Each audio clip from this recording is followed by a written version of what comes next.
Hey, what's up guys, welcome back to the channel. In today's episode, we're talking about Gen 2. That's right, the Gen 2 model of this Flexvolt sidewinder saw from DeWALT. So this video may be a little bit late, since the 578 has been out for a while. The 575 is their previous model, but they are still selling this model and is their current model of the sidewinder saw on their Flexvolt platform. So it's been a quite requested video, but it's like I said, it's still recent. We're going to go over this tool top to bottom, see how it stands up against all the other saws we've tested so far on this channel, and we're also going to compare to this DCS577, the king of circular saws, accepted by some, maybe not by all, depending on what you're comparing. Anyways, the point is, you don't want to miss this. Stick with us.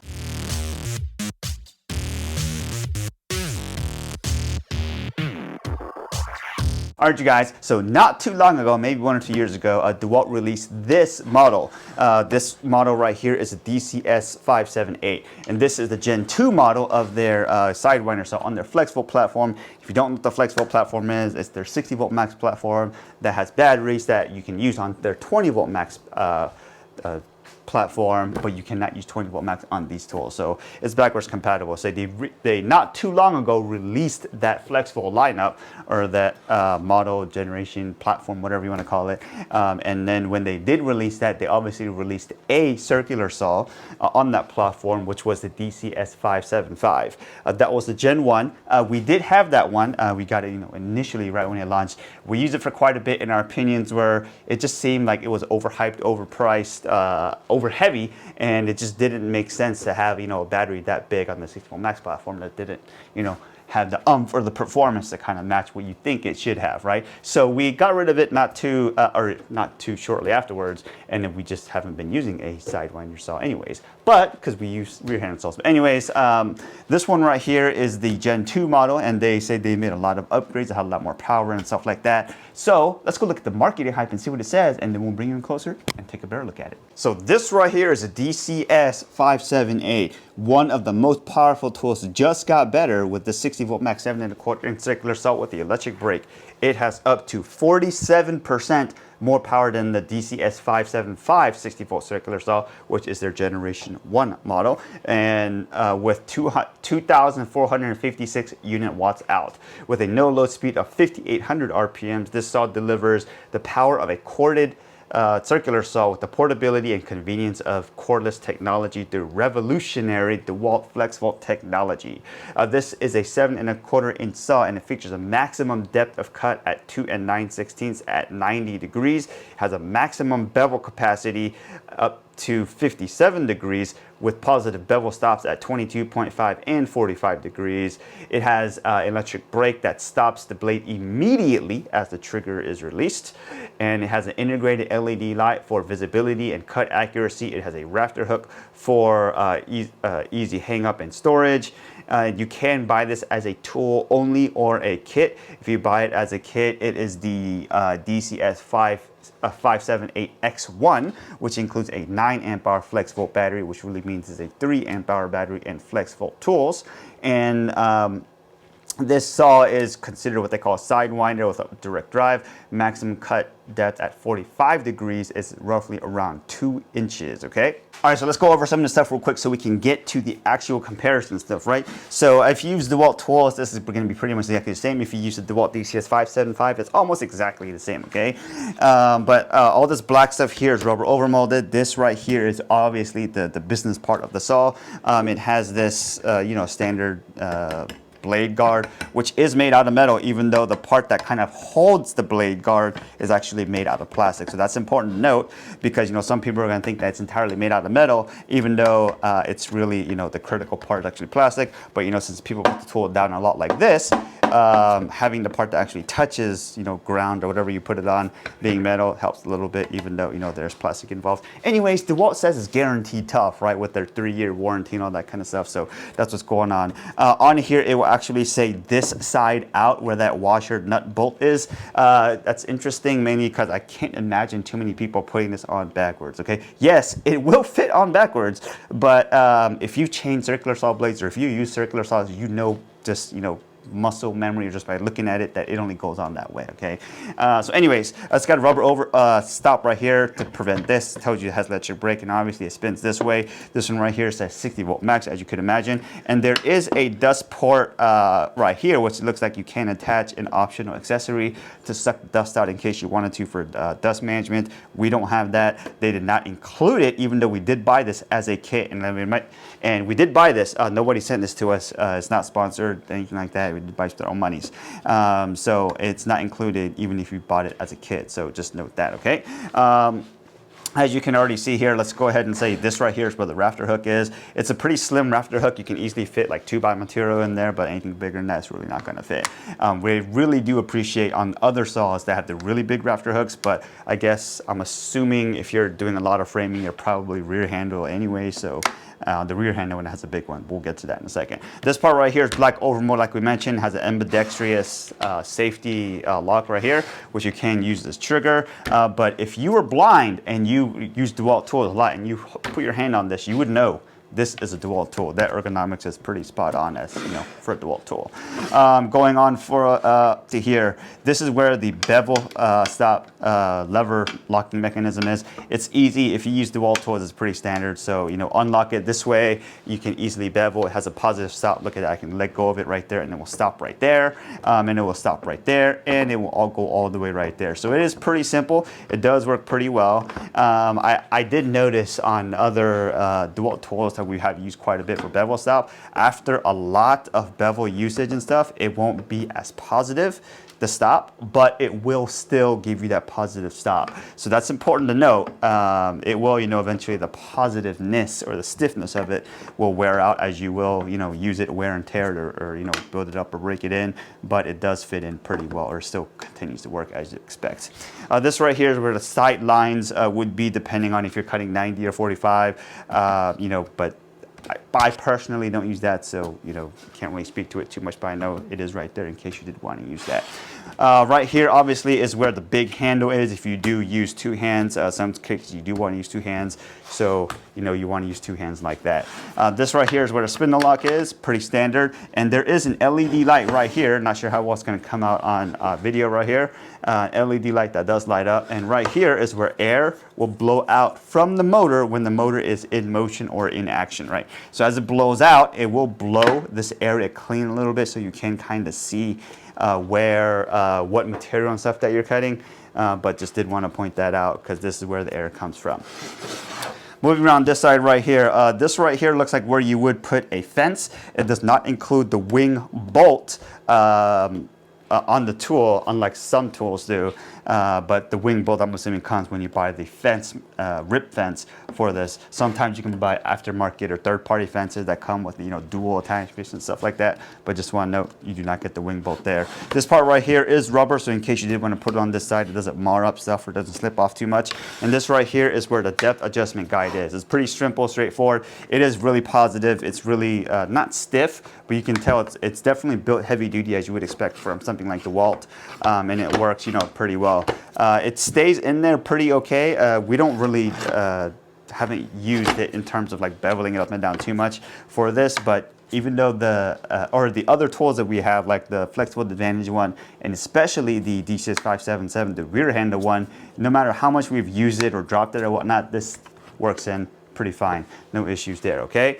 Moving on to the back. This is where the blade wrench is stored. It is important to note that because on some tools, you can't store the blade wrench on the tool, but on this tool, you can. It just slides in and out right there. It's pretty standard. We'll even have DeWALT stamped into it, and this part here, right where you need to use it, is curved. When you're done, slap it back in there. It's not as stiff as you would like it. Look, this is in all the way, right? We haven't had a problem with it falling out, but you know, it does, you know, disengage pretty quickly or easily, all right?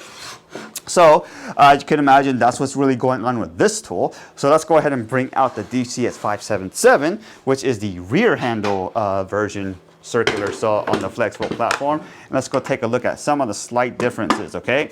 Before we get into talking about that, let's go ahead and talk about some of the numbers here.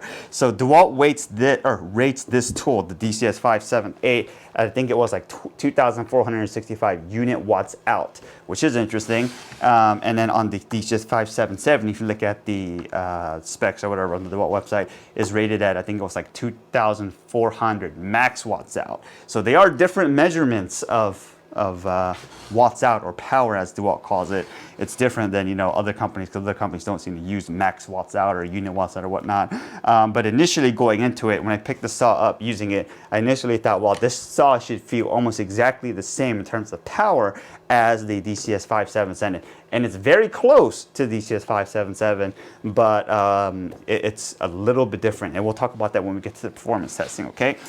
So with the rear handle saw, this one right here, we do use this one quite a bit. This is probably one of our more favorite demo saws because it has just that much power. But as you could imagine, it is a rear handle saw.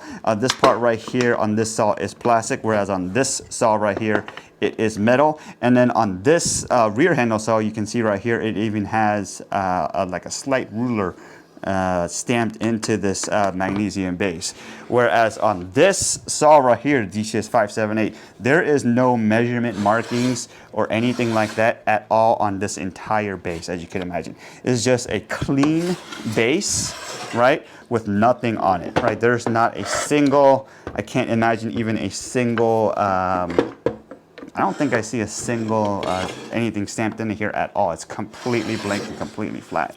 So that's something to also note, because you see how flat this is. This one at least has raised edges and is like cross braced or stamped out of like one solid piece of material, but it is braced. So this shoe is a lot more heavy duty than this one. I can just tell you immediately, just by picking it up and using it, you'll know right off the back. Okay, the bevel mechanism here is really stiff, mainly because we've dropped it a couple times. But as you can see here, even though the positive stop is there, it's worn out a little bit, just, you know, just a hair, but you can tell that it is there.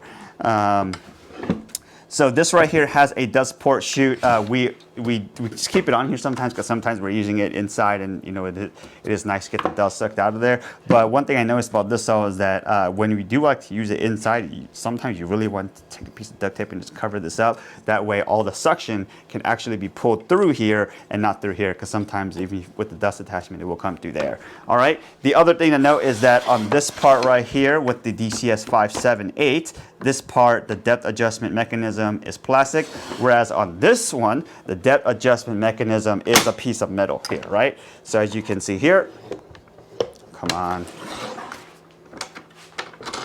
right? This part right here, it is solid metal. This part right here is solid plastic. So that's interesting, mainly because this part right here is plastic, but this part is metal. This part right here is plastic. This part is metal, so you know, there's a little bit of identity crisis going on there. The handle, as you could imagine, feels almost exactly the same. It's just the location of it, and that's probably something to talk about.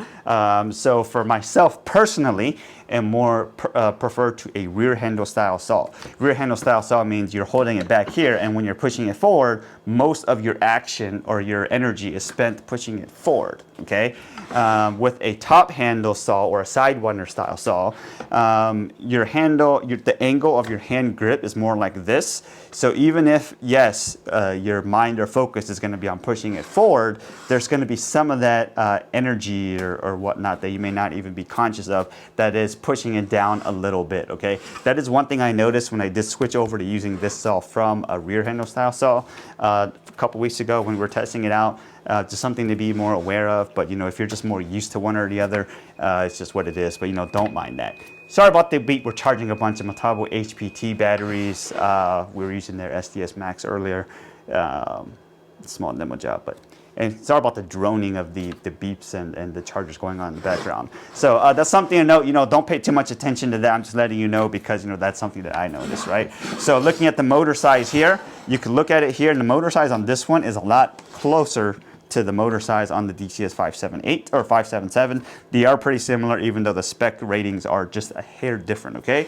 This is the rafter hook size that I was talking about. As you can see, this rafter hook right here is beefy, and you can, has a slot for 2x material as well as bigger material, not like huge material, but it is way different than this one, right? So it's just small nitpicks and things there, right? Other than that, this one right here also has a dust blower type mechanism right here. We don't really rely on it too much, but it does kind of work here. But you know, other than that, The saws are very close in power, but don't take my word for it. Let's go ahead and take a look at the performance tests.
All right, I hope y'all caught those numbers because some of those numbers went by really fast. All right, so let's go ahead and take a look at the recap of the numbers. All right, before we get into that, let me drop a quick disclaimer. One of the things I noticed was that on one of the runs that I was doing, I was kind of pressing up a little bit against some of the material that we're cutting, kind of causing it to bind up a little bit and slowing it down.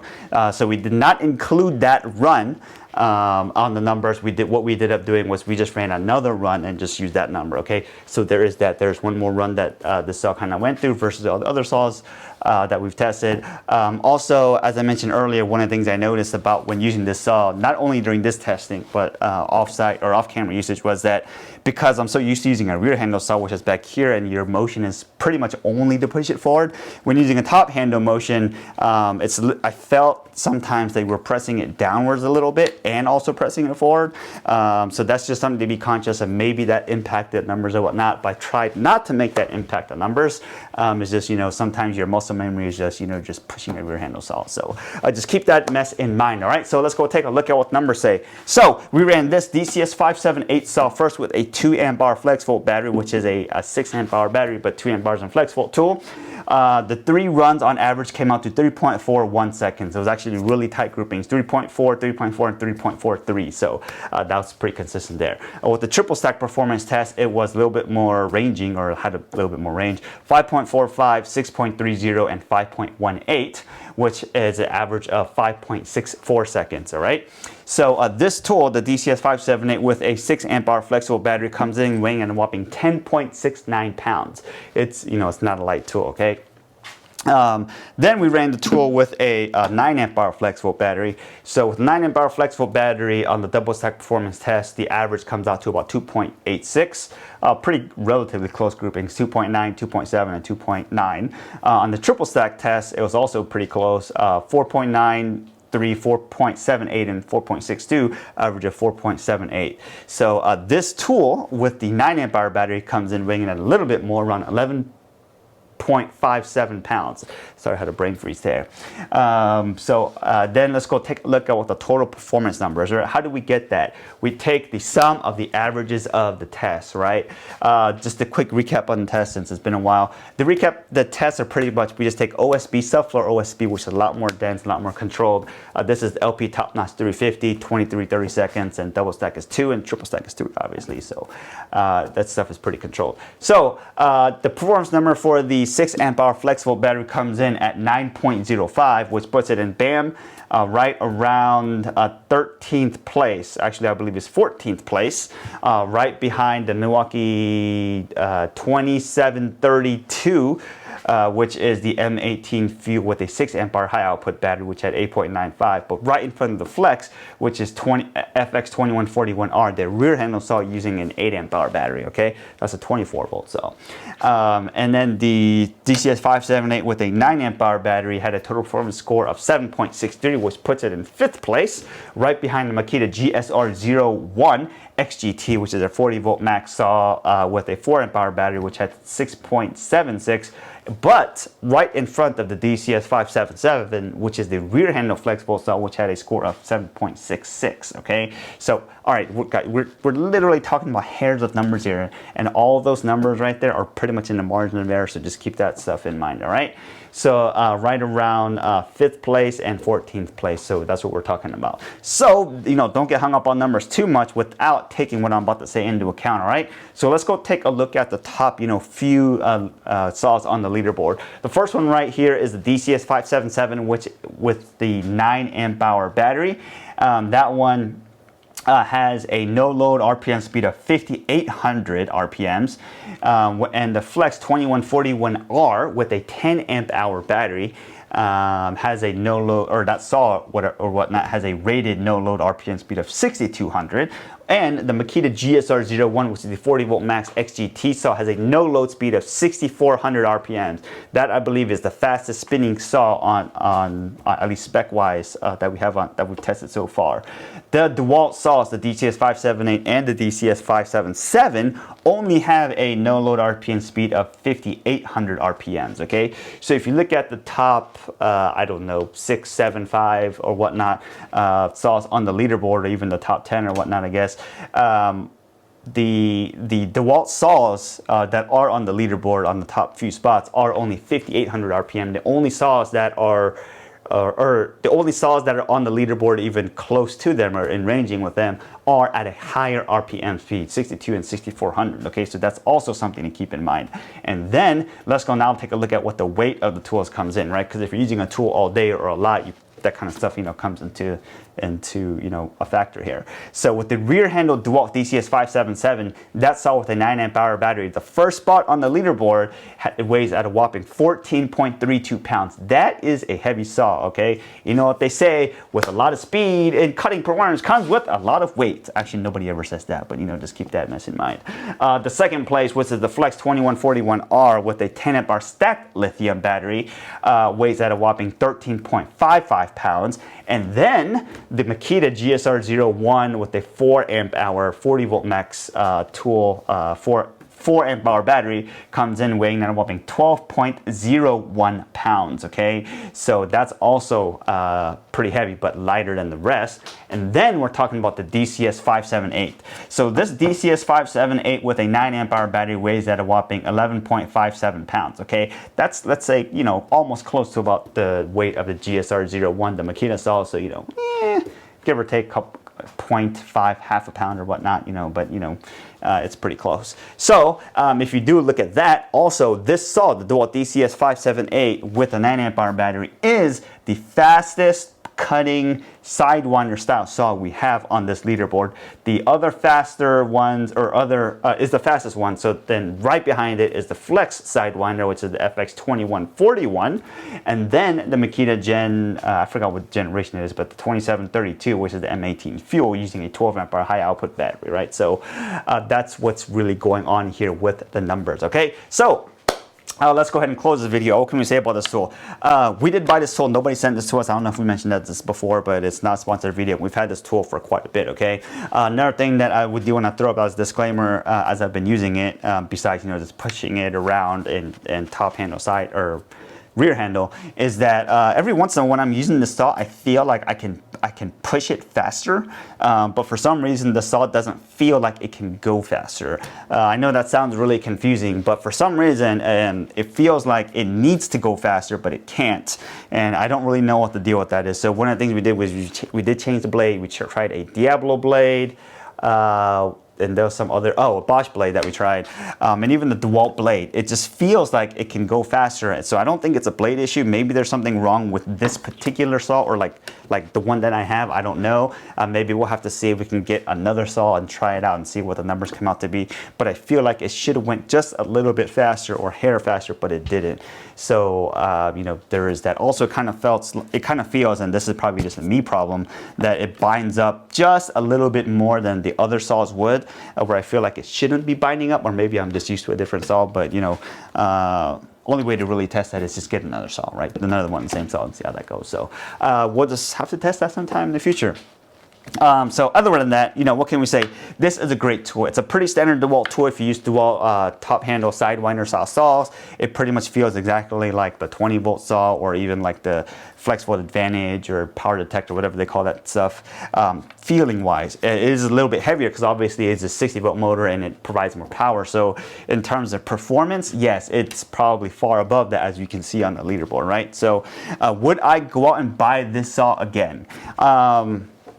That's a good question, because I personally don't use top handle saws. But if I needed a top handle saw and I was looking for a DeWALT saw, I would definitely go buy this Flexvolt saw versus their 20-volt saw, because their 20-volt saw is like, I don't know where it is on the leaderboard, let's say right around 19th place, which is their Flexvolt Advantage saw, the DCS573.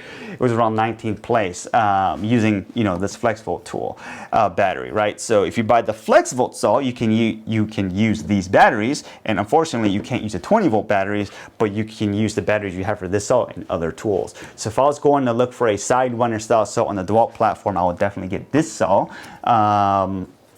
But personally, I don't think I would go out and buy this saw, because I'm looking for a rear handle saw, or I use or more prefer rear handle saws. I think for the reach or ripping stuff, I feel like you can just push it a little bit easier. It's just further. It's just personal preference. People just like certain things that they like. All right, so that's what I can really say. But it is a great tool, and like I said, if you want to buy this tool, I definitely recommend you buy this tool. And nobody's paying us to say that. Okay, so take that with a grain of salt. But somebody pointed this out. I'm only here to give you the numbers here. Obviously, the numbers here are just me using the saw and just testing them all out.